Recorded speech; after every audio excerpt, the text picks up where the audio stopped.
तीन खरगोश और भेड़िया। एक सबक आमोज कहानी। एक दफा का जिक्र है कि एक घने जंगल में तीन खरगोश रहते थे। उनके नाम बबलो, गडू और टिम्मी थे। वो सब बहुत अच्छे दोस्त थे और हर वक्त मिलकर खेलते और खाते थे। जंगल में उनका घर एक बड़े दरख्त के नीचे था, जहां वो सुकून से रहते थे। एक दिन एक खौफनाक भेड़िया उनके जंगल में आ गया। भेड़िया बहुत चालाक और खतरनाक था।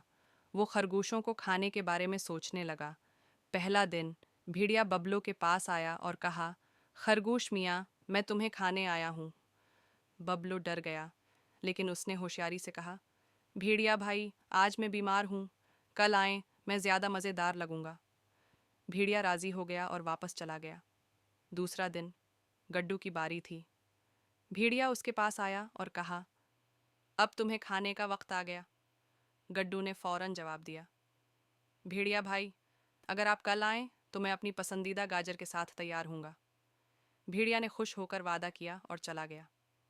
तीसरा दिन अब टम्मी की बारी थी। वो सबसे चालाक था। भेड़िया आया और बोला, अब कोई बहाना नहीं, मैं तुम्हें खाने आया हूँ। टम्मी ने मुस्कुराकर कहा, ज़रूर भेड़िया भाई, लेकिन आपको पहले एक शर्त पूरी करनी होगी। भेड़िया हैरान हुआ और पूछा, क्या शर्त? टम्मी ने कहा, आपको पहले उस दरख्त के इर्द गिर्द 3 बार भागना होगा, फिर आप मुझे पकड़ सकते हैं।